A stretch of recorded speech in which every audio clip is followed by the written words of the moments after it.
Terkait tema kita hari ini, apakah Kaisang ya kan gratifikasi apa enggak?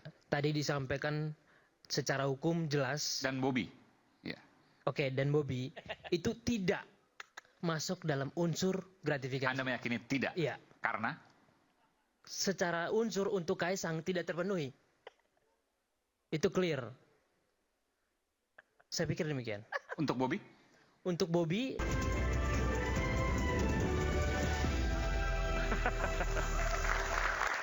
Oke. Tadi karena Bung Refli menanyakan kepada mahasiswa, saya jadi langsung ingin menanyakan kepada mahasiswa. Ada yang mau berbicara? Oke, silakan. Mikrofonnya kasih tolong. Oh, udah, oke. Perkenalkan dulu nama, universitas, dan fakultas.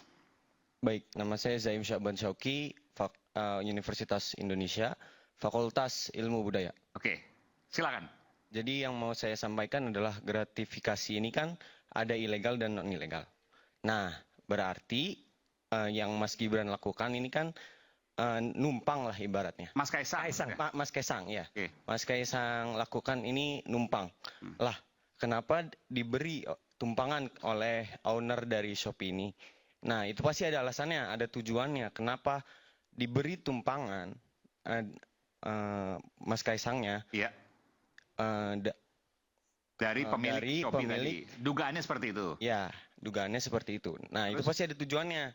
Kenapa? Alasannya kenapa? Dan Menurut Anda kenapa?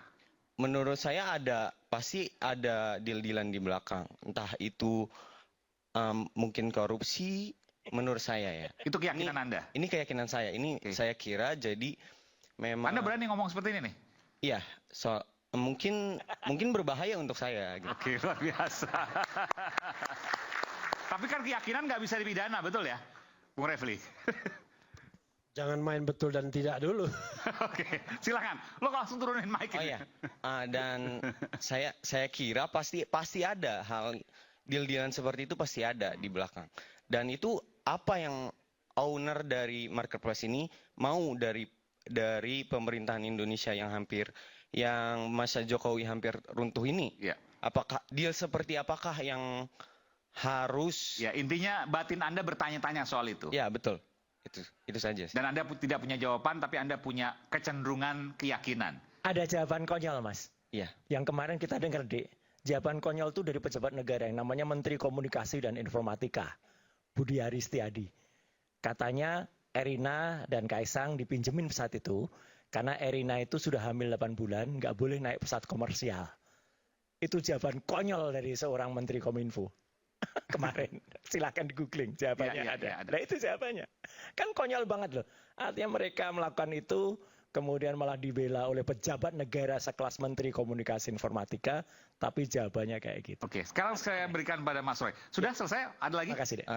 Mungkin tambahan dari saya, ini benar-benar sesuatu yang tidak bermoral menurut saya. Dari peminjaman itu sendiri, apa maksudnya? Apa maksud tujuannya? Tujuan peminjaman itu. Dan itu pasti ada dong.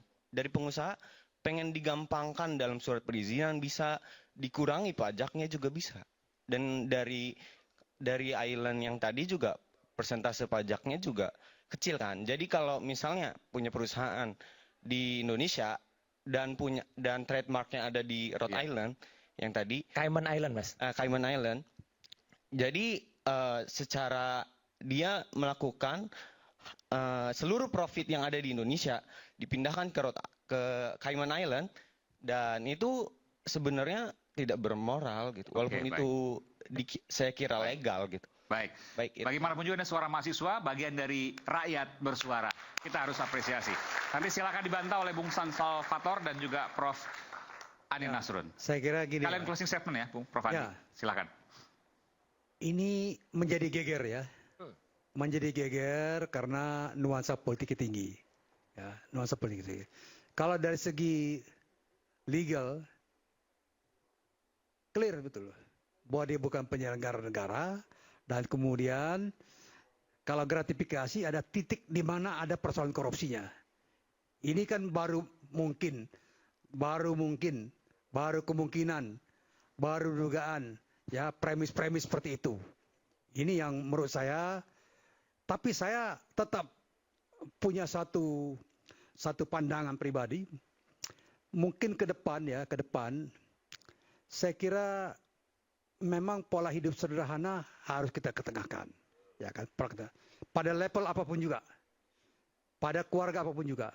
Ini penting juga, karena bagaimanapun juga pemimpin itu harus menjadi contoh. Ya, saya ingat dulu di era-era pertama Pak Jokowi, dia duduk di kelas ekonomi dan dikerubungin. Jadi kemudian dipasang balihonya, celananya harganya 150.000. Nah, jamnya mungkin 200.000 lah. Tidak semahal Pak Repli punya ya, kira-kira gitu. Jadi pesan pertama adalah bagaimana pola hidup sederhana. Ini yang penting. Ke depan hidup makin susah, contoh hidup sederhana. Terima kasih. Jangan hidup pakai susah dong. Hidup harus lebih mudah dan Indonesia lebih maju. Optimisnya begitu. Saya sepakat dengan Bung Aiman. Terima kasih Prof. Karena hukum versus hukum dulu. Silakan Bung Refli. Iya, dalam hukum itu kita harus bikin clear masalah, ya. Tidak boleh menyesatkan. Persoalan ini sebenarnya kan pakai prinsip-prinsip hukum saja. Jadi yang namanya setiap warga negara bersamaan kedudukannya dalam hukum dan pemerintahan. Jadi kalau warga negara lain misalnya diperlakukan seperti misalnya kemarin Rafael Alun dan lain sebagainya, ada Rubicon kemudian dipersoalkan langsung. Ini lebih dari Rubicon, ini jet pribadi. Karena itulah kemudian harus ada proses-proses yang adequate, proses-proses yang cukup untuk menyatakan apakah ini sebuah gratifikasi, kalau seandainya itu gratifikasi yang diperbolehkan atau tidak. Karena kalau tidak diklarifikasi, tidak ada yang namanya investigasi dari KPK, maka ini tetap menjadi sebuah spekulasi. Jangan salahkan publik kalau seandainya publik mengatakan bahwa Kaisang dalam hal ini Bobi Nasution patut diduga sudah menerima suap misalnya dari pengusaha atau dari pihak-pihak yang berkepentingan terhadap jabatannya atau jabatan saudaranya atau jabatan ayahnya. Nah, ini kan sebuah hal yang logis, rasional, dan kita susah membantahnya. Itu satu sisi. Sisi yang kedua, kalau kita bicara tentang pola hidup sederhana, ya, sebenarnya yang paling diminta untuk memberikan contoh itu adalah para pejabat publik, public official. Tetapi kan public official itu juga punya saudara, punya istri, punya anak dan lain sebagainya. Sehingga memang tidak enak dalam era transparansi ini menjadi public official. Makanya kan saya declare nggak mau jadi public official. Karena begitu kita menjadi pejabat publik, anak kita mau berusaha harus hati-hati. Istri kita mau berpakaian harus hati-hati dan lain sebagainya. Karena itu, ya, orang mengucapkan astagfirullahalazim ketika dijadikan pejabat publik.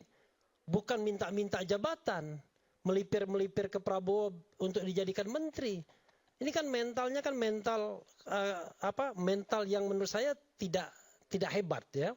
Karena itu menurut saya ke depan, ya, kita harus menjadi pribadi-pribadi yang memang menjadi bagian dari orkestrasi besar untuk pemberantasan korupsi ini. Dan saya selalu menagih janji Prabowo Subianto yang paling tidak saya dengar dari 3 kesempatan.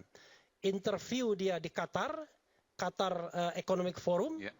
Yang kedua, pidato dia di Munas Partai Amanat Nasional, Kongres, ya, Kongres PAN, Kongres Partai Amanat Nasional, dan pidato dia di Kongres Nasdem. Okay. Dia ingin sekali melakukan pemberantasan korupsi.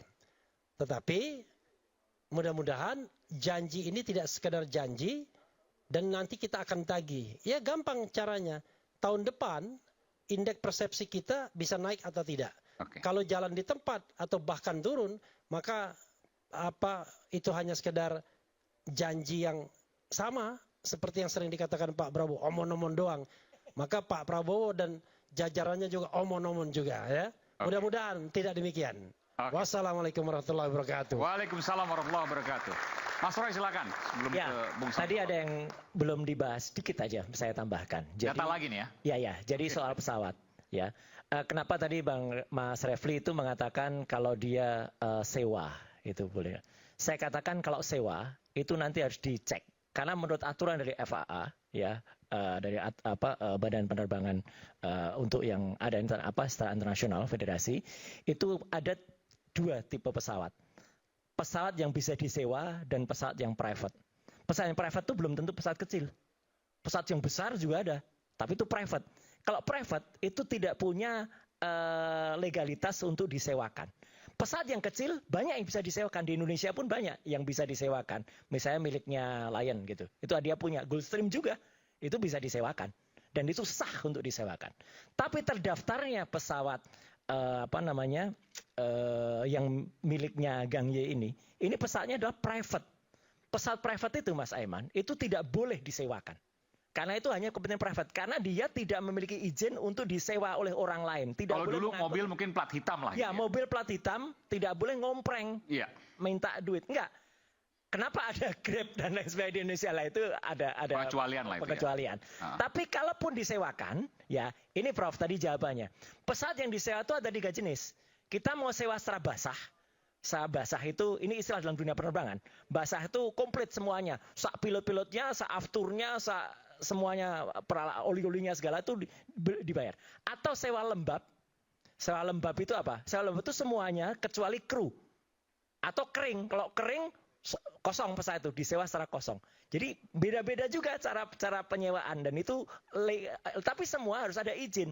Kalau milik ini yang Gulfstream ini milik Gang itu tidak untuk disewakan. Artinya ini data baru yang kemudian patut untuk ditelusuri lebih lanjut. Jadi saya desak KPK untuk bisa memeriksa betul ya. Kalau nanti opsinya adalah, oh itu ngompreng. Ngompreng jelas. Tadi saya sudah sebutkan di awal acara tadi Mas Aiman. Bahwa keterkaitan bisnis antara Kaisang, kemudian Gibran, dan kemudian Gang Y itu banyak banget. Artinya itu tidak mungkin kalau kemudian tidak lepas sama sekali. Itu masalah. Jadi saya moga-moga publik tercerahkan dengan data-data ini dan insya Allah data-data ini memang bisa kemudian nanti dimanfaatkan dengan baik dan saya siap untuk memberikan data. Dan secara detail baru Mas Roy sebutkan dalam Rakyat Bersuara ini. Terima kasih Mas Roy. Terima kasih. Luar biasa. Eksklusif ini. Silakan Bung San Salvator. Terkait tema kita hari ini, apakah Kaisang ya kan gratifikasi apa enggak? Tadi disampaikan secara hukum jelas. Dan Bobi. Ya. Oke, dan Bobi itu tidak masuk dalam unsur gratifikasi. Anda meyakini tidak? Iya. Karena? Secara unsur untuk Kaisang tidak terpenuhi. Itu clear. Saya pikir demikian. Untuk Bobi? Untuk Bobi sudah diklarifikasi secara langsung oleh Bobi.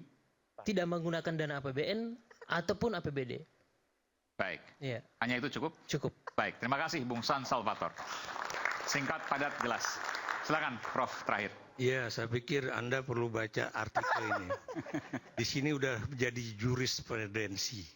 Ya, keputusan Mahkamah Agung mengenai kasus Nur Hadi atau kasus-kasus lain, ya.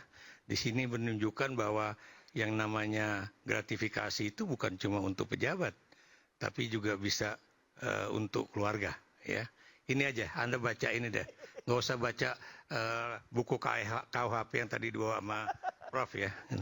Dan itu satu hal yang dari sisi hukum ya. Dari sisi yang lain ya, Anda tahu ya, yang tadi juga dikatakan oleh Prof. Andi Nasrun. Ya, persoalan azas kepatutan ya. Anda tahu Jokowi maju karena ada kata Jokowi adalah kita. Dan kemudian Anda juga tahu ketika tahun-tahun pertama menjadi presiden, kalau naik pesawat pulang ke Solo di bangku ekonomi, ya. Dan Anda juga tahu kasus di kepolisian ya, ketika kemudian seorang pejabat polisi itu bermewah-mewah, makanya kemudian Jokowi bilang hati-hati, jangan kemudian menonjolkan kehidupan yang sangat mewah, gitu kan? Dan Anda juga tahu apa yang terjadi sekarang dalam masyarakat, tidak sedikit ya anak-anak generasi milenial dan Gen Z ya, itu Anda tahu berapa pendapatan mereka per bulan, rata-rata 2 juta rupiah. Satu ya. Kedua, Anda tahu dalam data ini ya, 37% orang peminjam pinjol yang tidak bisa membayar, itu 37% itu adalah generasi milenial dan generasi Z ya. Anda tahu bagaimana Pak Nu itu kemudian membuka ya bahwa ternyata anggaran untuk pendidikan 52% itu ternyata bukan buat pendidikan tapi bukan buat yang lain-lain dikatnya ya. Kemudian Anda juga tahu ya bagaimana sulitnya masyarakat Indonesia sekarang ya mencari pekerjaan ya, kemudian juga mencari hidup yang bisa nyaman. Tiba-tiba ada anak presiden atau mantu presiden itu kemudian pergi dengan pesawat jet pribadi ya. Dan kalaupun jadi Mas Roy ya, kalaupun itu nyewa ya, Anda tahu berapa sewanya kan? Berapa ribu US dollar per jam? 8 miliar? 8 miliar sampai ke Philadelphia. Dan itu Satu pulang- kali jalan? Enggak, sampai Rejo. OPP, oke. Saya bilang sama istri saya, maaf terus terang ya,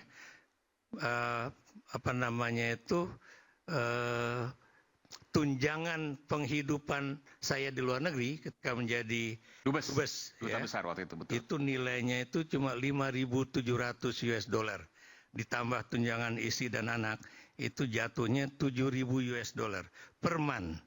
Anda tahu pada saat itu tidak sampai 100 juta. Tapi kalau kemudian angka yang tadi dikatakan kalau sewanya itu sekian belas ribu US dollar per day, itu melebihi dari tunjangan penghidupan luar negeri seorang duta besar di sebuah negara Afrika. Dan sebagian besar duta besar di negara-negara Afrika itu yang namanya tunjangan penghidupan luar negerinya itu rata-rata di bawah 100 juta rupiah ya. Jadi itu yang kemudian kita bertanya, di mana azas keadilannya begitu kan? Nah ini yang harus kita tunjukkan tuh di situ. Dan kemudian ini buat Pak KPK ya. Kalau memang KPK ingin menunjukkan bahwa KPK yang saat ini itu tidak semuanya buruk, tunjukkanlah ya bahwa mereka masih punya legacy yang positif di hari-hari terakhir masa jabatannya. Dan karena itu lakukanlah sesuatu yang benar dan kemudian jangan sampai KPK selalu dinilai sebagai tebang pilih ya. Dan juga tajam ke bawah tapi tumpul ke atas. Baik. Saya pikir itu saja, terima kasih. Terima kasih Prof. Ikral, kita berikan tepuk tangan untuk semua narasumber kita. Taji Komisi Pemberantasan Korupsi tak juga selesai diuji. Ada yang menyentil KPK sempat mampu membuktikan korupsi dari Rafael Alun berawal dari kasus anaknya yakni kasus Mario Dandi yang bukan penyelenggara negara. Apakah KPK akan menyelidiki dugaan gratifikasi putra presiden? Atau apakah KPK akan diam karena menganggap ini tak ada kaitan dengan apapun karena melihat sosok yang bukan siapa-siapa? Maka biarlah publik yang menjawabnya. Saya Aiman Wicaksono undur diri. Inilah akhir dari Rakyat Bersuara. Sampai bertemu pekan depan.